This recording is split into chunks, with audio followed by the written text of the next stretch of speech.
शहीद की बेटी पर दिल्ली विश्वविद्यालय में क्यों छिड़ी है जंग, लेकिन पहले अभी तक की 25 बड़ी खबरें।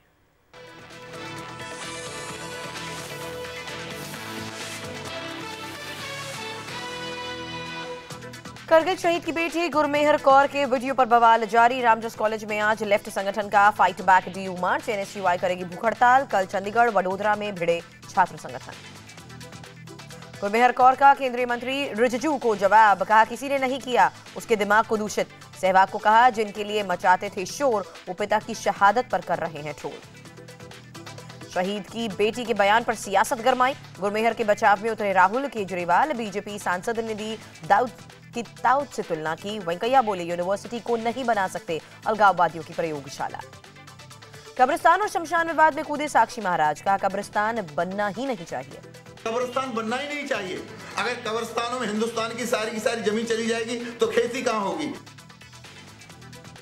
आजम खान का आरएसएस पर निशाना, कहा बापू को मारने वालों ने गुजरात और मुजफ्फरनगर में दंगा करवाया। जो बापू को मारने उन्होंने अगर गुजरात में बेगुनाहों को मारा तो क्या किया। आज इम्फाल में राहुल गांधी की रैली, मोदी के हमलों का जवाब देंगे। मणिपुर में पहले फेज में 38 सीटों के लिए 4 मार्च को वोट डाले जाएंगे। यूपी में छठे चरण के लिए दिग्गज जोर लगाएंगे। आजमगढ़ में 7 रैलियों को संबोधित करेंगे अखिलेश। अमित शाह, राजनाथ, मायावती की भी आज सभा। गठबंधन के लिए लालू मांगेंगे वोट। अखिलेश ने योगी आदित्यनाथ पर चुटकी ली, कहा बाबा कहते हैं यूपी में बिजली नहीं आती, जरा तार छूकर देख ले। राहुल बोले मोदी के डीएनए में गुस्सा और नफरत। अखिलेश को योगी आदित्यनाथ का जवाब, कहा 24 में से 18 घंटे लोग बिजली के तार पर कपड़े सुखाते हैं। 24 घंटे में से 18 घंटे अपने कपड़े बिजली के तारों पे सुखाते हैं। पीएम मोदी की मऊ रैली में बम की झूठी कॉल करने वाला गिरफ्तार। दिल्ली के आदर्श नगर में पकड़ा गया। 100 नंबर पर कॉल कर रैली में धमाके की बात कही थी। यूपी चुनाव के 5वें चरण में 57% से ज्यादा मतदान हुआ। दिग्गजों की किस्मत ईवीएम में बंद। छठे फेज में 4 मार्च को 49 सीटों के लिए वोटिंग होगी। चारा घोटाला मामले में लालू की भूमिका को लेकर सुप्रीम कोर्ट में आज सुनवाई। पूर्व सीएम जगन्नाथ मिश्रा की भूमिका पर भी सुनवाई। देश भर के बैंकों की हड़ताल से आज कामकाज प्रभावित रहेगा। बैंकिंग इंडस्ट्री में रिफॉर्म और लेबर लॉ में बदलाव के खिलाफ हल्ला बोल। मध्य प्रदेश के दमोह में एसबीआई एटीएम से मिले बिना नंबर वाले 500 के नोट। 3 लोगों के पास 6 नोट पर नंबर नहीं थे। जांच में जुटे बैंक अधिकारी। अमेरिका के कैंसस में मारे गए इंजीनियर श्रीनिवास का शव हैदराबाद लाया गया। हिलेरी क्लिंटन ने हत्या को लेकर ट्रंप की चुप्पी पर सवाल उठाए। व्हाइट हाउस ने घटना की निंदा की। मुंबई से सटे पालघर में हैरान करने वाला मामला सामने आया। महिला ने गहने बेचकर पति की हत्या की सुपारी दी। लड़का नहीं होने पर पति पर मारपीट का आरोप लगाया। दिल्ली के रोहिणी में अपराधियों के हौसले बुलंद। आपसी विवाद के बाद 15 हथियारबंद युवकों ने एक मकान के गेट पर अंधाधुंध फायरिंग की। सीसीटीवी में तस्वीरें कैद। कोलकाता के बड़ा बाजार इलाके की बिल्डिंग में लगी भीषण आग। फायर ब्रिगेड की 29 गाड़ियों ने कड़ी मशक्कत के बाद आग पर काबू पाया। लाखों के नुकसान की आशंका। हैदराबाद में घास से भरा ट्रक जलकर खाक। अचानक लगी आग में पूरा ट्रक जला। बाल बाल बचा ड्राइवर। इलाहाबाद में बाइक सवार 4 बदमाशों ने पिस्टल की नोक पर ज्वेलरी शोरूम को लूटा। शोरूम के मालिक और कर्मचारी और पर पिस्टल तानकर लाखों की ज्वेलरी लेकर फरार हुए। इंदौर में महिला की रेप के बाद हत्या। 72 साल के बुजुर्ग पर आरोप। सबूत छिपाने के लिए सुसाइड का रूप दिया। बिहार के मोकामा में बारातियों से भरी जीप दुर्घटनाग्रस्त हुई। पानी से भरे गड्ढे में जीप गिरी। 4 लोगों की मौत, कई घायल। बिहार के गया और जहानाबाद में शराब की बड़ी खेप जब्त की गई। बलिया के पुलिस इंस्पेक्टर के बेटे की कार से बरामदगी हुई। होली से पहले अवैध शराब की जमाखोरी की कोशिश। इराक में टर्की के फाइटर जेट विमानों ने कुर्दिश विद्रोहियों के ठिकानों को बनाया निशाना। हवाई हमले की तस्वीर जारी। भारत ब्रिटेन संस्कृति उत्सव 2017 का महारानी एलिजाबेथ ने उद्घाटन किया। जेटली ने किया भारतीय प्रतिनिधिमंडल का नेतृत्व। कपिल देव, अनुष्का शंकर सहित कई हस्तियां मौजूद रही।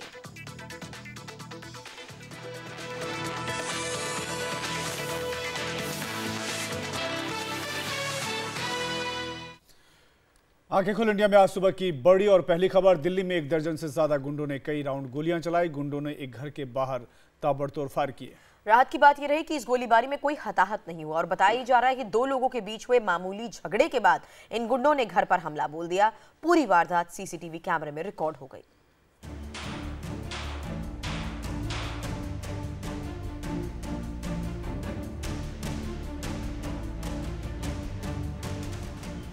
हवाई फायरिंग, एक दो नहीं, कईयों ने हाथ ऊपर उठाकर हवा में गोली चलाई। इनके हाथ में पिस्तौल है तो पीछे आ रहे इस युवक के हाथ में 2 नाली बंदूक है। इसने भी बंदूक को लोड किया और फिर दाग दी गोली। कौन हैं ये बंदूक वाले गुंडे, क्यों सरेआम ये गोलियां चला रहे हैं, ये सब आपको बताएंगे, लेकिन उससे पहले जान लीजिए सरेआम फायरिंग की हैरान करने वाली ये तस्वीरें राजधानी दिल्ली की है। दिल्ली के रोहिणी के हिरन की इलाके में सोमवार शाम इन गुंडों ने जमकर आतंक मचाया। सीसीटीवी की इन तस्वीरों में देखिए, रात के 8:04 हो रहे हैं, तभी हिरन की इलाके की इस गली में गुंडों का ये गैंग आता दिखाई देता है। कैमरे में दिखाई दे रहे 14 गुंडे हैं, सबके हाथ में पिस्तौल, बंदूक और डंडे हैं। इस गली में घुसते ही सबसे आगे चल रहे 2 गुंडों ने पिस्तौल लोड की और पीछे चल रहे इन गुंडों ने हाथ ऊपर उठाकर फायरिंग शुरू कर दिया।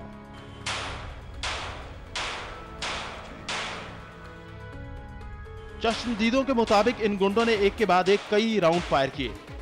इतनी गोलियां चली कि आसपास के लोग घरों में डर से दुबक गए। करीब 1 मिनट तक गुंडों ने यहां गोलियां चलाई और फिर भाग गए। गुंडों के जाने के कुछ मिनट बाद यहां पुलिस पहुंची तो देखा हर तरफ गोलियों के खोखे पड़े थे।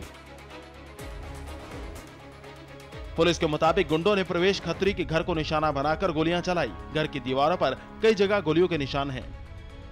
बताया जा रहा है कि प्रवेश खत्री का प्रमोद बजाज नाम के शख्स से सुबह झगड़ा हुआ था। उसी का बदला लेने के लिए गुंडे रात में हथियारों से लैस होकर प्रवेश खत्री के घर पहुंच गए और गोलियां चलाने लगे। घर वालों के मुताबिक गुंडे प्रवेश को मारने आए थे, लेकिन वो बाल बाल बच गए। सुबह तो मेरे लड़के को, मेरे भतीजे को ये पीट के चले गए। मैंने आईओ को थाने में रिपोर्ट करी, हमारी रिपोर्ट नहीं लिखी गई। आईओ ने उसके बाद हमें गिरफ्तार करने आ गए। अभी 20-25 लड़के और ये हमारे 2 थे, प्रमोद था, विनय था, बंदूक ले गए, फायरिंग करी, गोली हमारे घर पे भी ला रही, सारे वो है। क्या हवाई फायरिंग की थी या? नहीं हवाई नहीं जी, हम तो भाग गए, मैं तो मौके पे था, मैंने पिछाने नहीं, कोई दुश्मनाई नहीं जी, आज ही झगड़ा हुआ था, आज ही ये कर दिया। पीड़ित परिवार के मुताबिक प्रमोद बजाज ने झगड़े की शुरुआत की थी। उसके खिलाफ पुलिस में रिपोर्ट दर्ज की गई है, लेकिन पुलिस ने कोई कार्रवाई नहीं की, जिसके बाद गुंडों के हौसले बुलंद हो गए और वो घर पर हमला करने आ गए।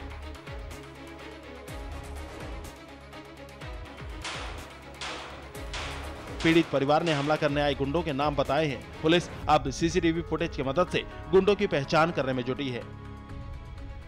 अमित त्यागी, इंडिया टीवी, दिल्ली। आंखें खोलो इंडिया में आज की दूसरी बड़ी खबर, गुरमेहर कौर पर सियासत जारी है। विवाद अब आगे बढ़कर प्रदर्शन में तब्दील हो रहा है। आज दिल्ली विश्वविद्यालय में आयसा और जेएनयू-एसयू सहित कई छात्र संगठन एबीवीपी के खिलाफ प्रदर्शन करने वाले हैं। और उम्मीद की जा रही है कि सोशल मीडिया से अपने मैसेज के जरिए सुर्खियों में आई गुरमेहर कौर भी इसमें शामिल हो सकती हैं। इस बीच राहुल गांधी ने गुरमेहर का समर्थन भी किया है।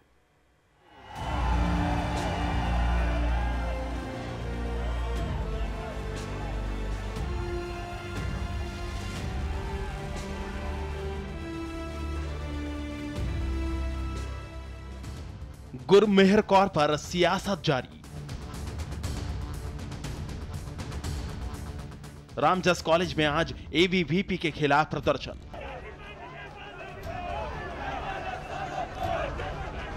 लेफ्ट संगठन निकालेंगे फाइट बैक डीयू मार्च। रामजस कॉलेज में 22 फरवरी को हुई झड़प के बाद विवाद थमने का नाम नहीं ले रहा है। आयसा और जेएनयू-एसयू समेत कई यूनिवर्सिटी के छात्र संगठन आज एबीवीपी के खिलाफ प्रदर्शन करने वाले हैं। प्रदर्शनकारी छात्रों का इरादा खालसा कॉलेज से रामजस तक मार्च निकालने का है। आशंका है कि एबीवीपी और प्रदर्शन करने वाले छात्र संगठनों के बीच झड़प भी हो सकती है। संभावना जताई जा रही है कि एबीवीपी के खिलाफ छात्र संगठनों के इस विरोध में गुरमेहर कौर भी शामिल हो सकती है। छात्र संगठन एनएसयूआई भी दिल्ली यूनिवर्सिटी के आर्ट्स कैंपस में एक दिन की भूख हड़ताल का आयोजन कर रही है। साथ ही मशाल रैली भी निकालने की योजना है। इस बीच राहुल गांधी ने भी ट्वीट करके गुरमेहर कौर को सपोर्ट किया। राहुल ने लिखा कि भय और अत्याचार के खिलाफ हम अपने छात्रों के साथ खड़े हैं और सहिष्णुता और अन्याय के खिलाफ उठी हर आवाज में गुरमेहर कौर होगी। आपको बता दें कि रामजस कॉलेज में उमर खालिद के विरोध में 22 फरवरी को एबीवीपी और आयसा के मेंबर्स की झड़प हुई थी, जिसके बाद गुरमेहर एबीवीपी के खिलाफ कैंपेन चला रही हैं। गुरमेहर कौर 1999 में करगिल युद्ध में शहीद मनदीप सिंह की बेटी हैं और दिल्ली यूनिवर्सिटी के लेडी श्रीराम कॉलेज की स्टूडेंट हैं।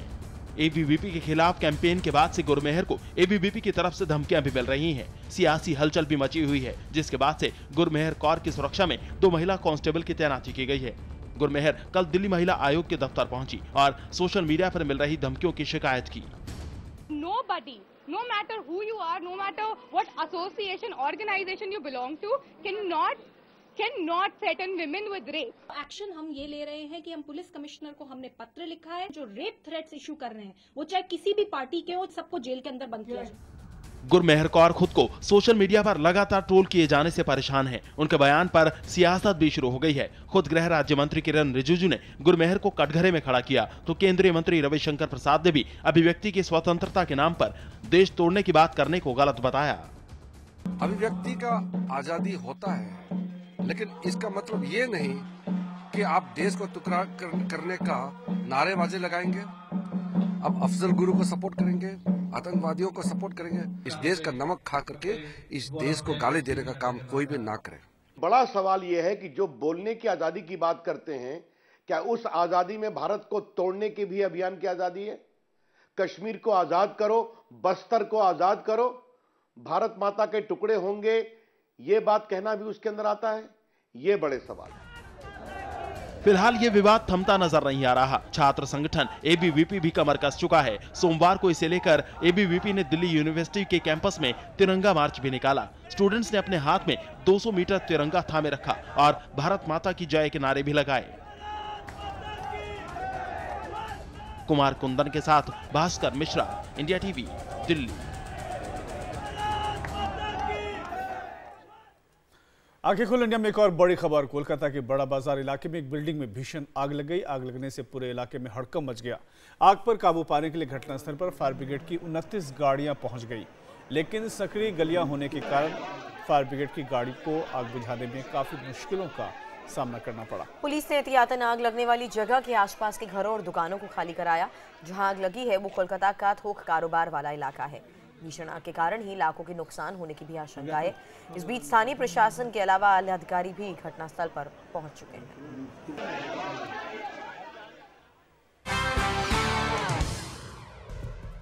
दिल्ली पुलिस ने 6 दिन के महामंडलेश्वर सचिन दत्ता को गिरफ्तार कर लिया है। उस पर एक शख्स से 11 करोड़ की धोखाधड़ी का आरोप लगा है। इलाहाबाद में सचिन को महामंडलेश्वर बनाया गया था। दिल्ली के जनकपुरी में डिस्ट्रिक्ट सेंटर की बिल्डिंग से गिरकर 10वीं क्लास की छात्र की मौत हो गई। 8वीं मंजिल से गिरने के बावजूद पुलकित के चश्मा लगे रहने पर सवाल उठे हैं। पुलिस मामले की जांच में जुट गई है। नर्सरी एडमिशन पर दिल्ली सरकार को झटका लगा है। दिल्ली हाईकोर्ट ने दिल्ली सरकार की नेबरहुड क्राइटेरिया को लेकर की गई अपील को खारिज कर दिया है। एमपी में नीमच के पुलिस वाले दौलत राम जोगावत का इलाज मुंबई में होगा। शोभा डे के ट्वीट के बाद जोगावत चर्चा में आए थे। उनका वजन 180 किलो है। दिल्ली से सटे गुरुग्राम में फर्जी गन लाइसेंस मामले में पुलिस को सफलता मिली है। पुलिस ने 8700 जिंदा कारतूस, 2 राइफल, 2 गन और 3 विदेशी पिस्टल के साथ मास्टरमाइंड को गिरफ्तार कर लिया है। आंखें खोलो यूपी पंजाब आपको दिखाते हैं 5 खबरें आपके राज्य की। इलाहाबाद में बाइक सवार 4 बदमाशों ने पिस्टल की नोक पर ज्वेलरी शोरूम में लाखों की ज्वेलरी लूट ली। शोरूम के मालिक और कर्मचारी को पिस्टल तानकर लूट की वारदात को अंजाम दिया गया। आगरा में नकली नोट सप्लाई करने वाले रैकेट का पुलिस ने पर्दाफाश किया। पुलिस ने 1.5 लाख के नकली नोटों के साथ 2 लोगों को गिरफ्तार किया। दिल्ली यूनिवर्सिटी में मारपीट का विवाद चंडीगढ़ पहुंच गया। चंडीगढ़ में एबीवीपी और एसएफएस के छात्रों के बीच जमकर लात घुसे चले। ग्रेटर नोएडा एक्सप्रेस वे पर कार पलटने से शारदा यूनिवर्सिटी में एमबीबीएस के एक छात्र की मौत हो गई। इस हादसे में दूसरा छात्र गंभीर रूप से घायल हो गया। अलीगढ़ में सड़क हादसे में 2 लोगों की मौत हो गई। इस हादसे में कई लोग घायल हो गए, जिन्हें अस्पताल में भर्ती कराया गया है। आंखें खोलो इंडिया में खबर इंग्लैंड से है। लंदन के बकिंघम पैलेस में भारत और ब्रिटेन के साझा सांस्कृतिक वर्ष की शुरुआत की गई है और दोनों देशों के संबंधों को लेकर बकिंघम पैलेस में इस तरह की मेजबानी पहली बार देखी गई। महारानी एलिजाबेथ खुद इस भव्य आयोजन की मेजबानी कर रही थी। इस दौरान भारत और ब्रिटेन की संस्कृतियों की सबसे बेहतरीन चीजों को एक साथ पेश किया गया था। भारत के वित्त मंत्री अरुण जेटली भारतीय डेलीगेशन का नेतृत्व कर रहे थे। इस डेलीगेशन में भारत की ओर से कपिल देव, अनुष्का शंकर, कुणाल नायर, नेहा कपूर, आयशा धारकर जैसी हस्तियों ने हिस्सा लिया। इस कार्यक्रम के दौरान भारतीय संगीत की धुन भी गूंजती रही। बहरहाल तस्वीरें इस वक्त हम आपको दिखा रहे हैं भारत ब्रिटेन सांस्कृतिक कार्यक्रम की, जो बकिंगम पैलेस में पहली बार आयोजित किया गया। महारानी के बकिंगम पैलेस में भारतीय संस्कृति की झलक देखने को मिली, साथ ही भारतीय संगीत की धुन लगातार इस पूरे कार्यक्रम में बजती रही।